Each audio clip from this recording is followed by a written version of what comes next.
Hai Sobat Drakor, kembali lagi di alur cerita drama Korea Clean with Passion for Now. Tanpa berlama-lama, yuk kita ke alur cerita drama Korea Clean with Passion for Now. 밤하늘 가득 채운 저 별들도 유난히 우리 비추고 있잖아. Melanjutkan episode sebelumnya, Sungyul akhirnya gagal menyatakan cintanya. Setelah itu, Oh-sul, Ju-yoon, dan Mr. Choi pergi bersama. Karena suasana sangat canggung, Ju-yoon dengan sengaja mendorong Oh-sul. Kemudian Ju-yoon meninggalkan mereka berdua. Terlihat Oh-sul menjadi kikuk berada di dekat Mr. Choi. Namun Mr. Choi tidak peduli dan mengajak Oh-sul makan bersama. Dari dalam mobil, Sungyul hanya melihat kepergian mereka. Dia juga baru menyadari jika selama ini Dr. Daniel yang dia kenal adalah Mr. Choi. Malam harinya, Oh-sul dan Mr. Choi duduk di sebuah tangga. Oh-sul masih tidak percaya jika Mr. Choi menyukainya. Dia menganggap bahwa Mr. Choi hanya bercanda. Akan tetapi, Mr. Choi kembali menegaskan bahwa dia memang tulus menyukai Oh-sul dan wanita yang selama ini dia sukai adalah Oh-sul. Esok harinya, suasana sangat canggung di rumah Oh-sul. Apalagi ayah meminta Oh-sul untuk memanggil Mr. Choi dengan sebutan Oppa. 최군한테 이제 오빠라고 불러? 야, 그건 Setelah itu, Sungyul menghubungi Mr. Choi dan meminta untuk bertemu. Di kantor, Oh-sul baru mengetahui saat Dong-hyun memberitahu bahwa Sungyul mencarinya kemarin. Kini, Sungyul dan Mr. Choi telah bertemu. Di sana, Mr. Choi langsung menanyakan kepada Sungyul, apakah Sungyul menyukai Oh-sul dan apakah dia bisa melindunginya. Sungyul sejenak terdiam, namun karena malu, dia tidak bisa mengatakannya. Mr. Choi mengingatkan bahwa dia juga menyukai Oh-sul, dan jika Sungyul tak menyukai Oh-sul, dia berharap tidak membuat hati Oh-sul menjadi bingung. Meskipun sebenarnya Mr. Choi tahu bahwa Sungyul juga menyukai Oh-sul.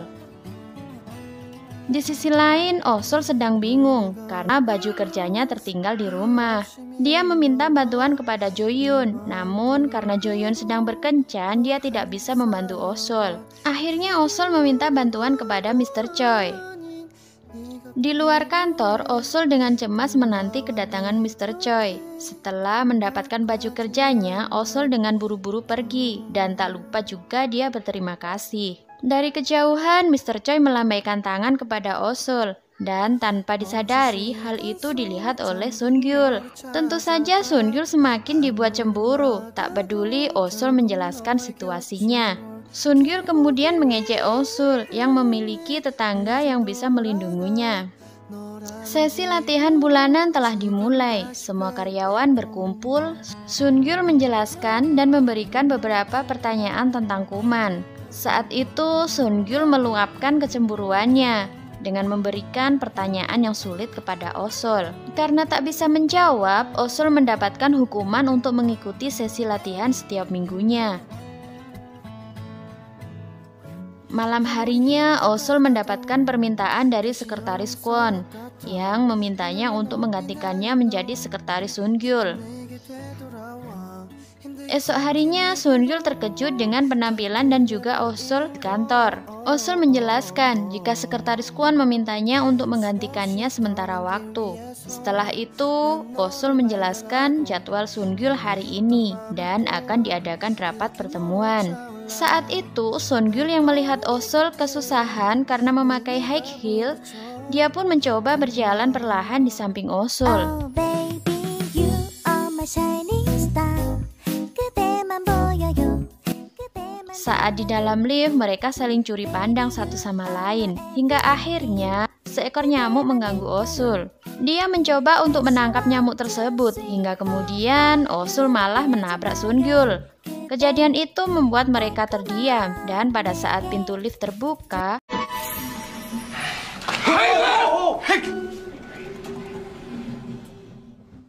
Osul menjelaskan kepada Seongyul dengan terbata-bata bahwa dia melakukan itu karena seekor nyamuk.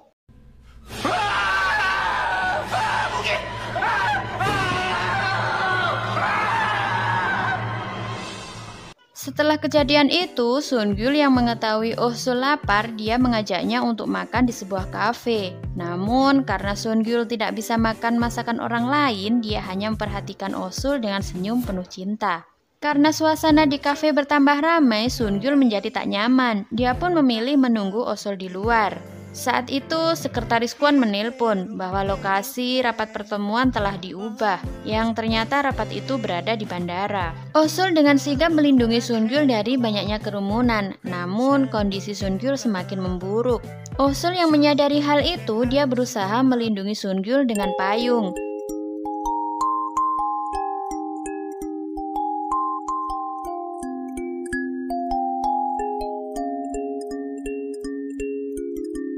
Dan ternyata semua itu telah direncanakan oleh kakek dan Sekretaris Kwon. Mereka dengan jelas melihat Seongyul baik-baik saja saat bersama Osul.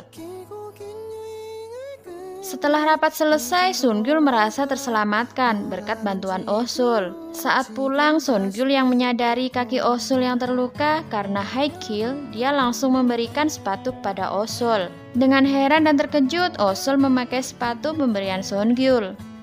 Saat sampai di depan rumah, Osul yang sudah lelah dia pun tertidur. Saat itu, Seongyul hanya bisa memandang Osul tanpa membangunkannya.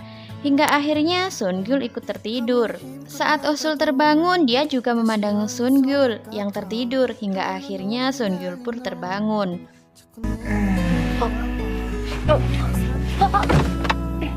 Osul yang panik karena takut ketahuan memandang Seongyul, dia pun bergegas meninggalkannya.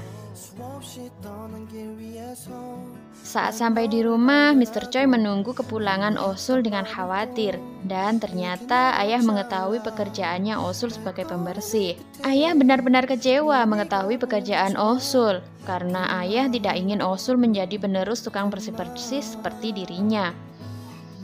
Esok harinya, Seongyul mencari keberadaan Osul, namun teman-teman Osul juga tidak mendapatkan kabar. Sementara itu, Osul mencoba merayu ayah agar mengizinkannya kembali bekerja. Namun, sang ayah tetap tidak setuju jika Osul bekerja sebagai petugas kebersihan. Seongyul yang khawatir mencoba mengirim pesan kepada Osul, namun dia dikagetkan dengan kedatangan Sekretaris Kwon yang mengatakan bahwa Osul sedang sakit dan mengambil cuti. Seongyul yang mengetahui itu dia menjadi khawatir, namun sikapnya berubah ketika Sekretaris Kwon menyadari kekhawatiran Seongyul. Akhirnya Seongyul yang khawatir datang ke rumah Osul, walaupun ternyata Osul baik-baik saja. Saat Osul akan menjelaskan tentang ayah yang tidak setuju dengan pekerjaannya, ayah tiba-tiba muncul. Mereka pun membicarakan hal yang tersebut di dalam rumah. Ayah dengan keras menantang Osul untuk bekerja sebagai petugas kebersihan. Seongyul mencoba mengerti dengan perasaan ayah Osul. Dia pun mulai menjelaskan tentang bagaimana Seongyul dengan bangga mendirikan perusahaan Clean with Passion for No. Dia yakin bahwa pembersihan bukan hanya menyingkirkan debu dan sampah, tapi memberikan hal yang positif dan juga hidup yang lebih baik. Karena itu, Seongyul sangat menghormati semua karyawannya. Sesaat ayah termenung dengan ketulusan dari Seongyul dan hatinya mulai tergugah untuk membiarkan Osul kembali bekerja. Setelah selesai merayu sang ayah, Osul sangat berterima kasih kepada Seongyul karena mau berusaha untuk membujuk ayahnya. Seongyul akan tetap kembali dan membawa para karyawan. Jika ayah masih tidak setuju, Osul bekerja untuknya. Saat itu, tanpa Seongyul sadari, dia perlahan memegang tangan Osul dan mengatakan bahwa dia sangat membutuhkan Osul ada di sisinya. 내 곁에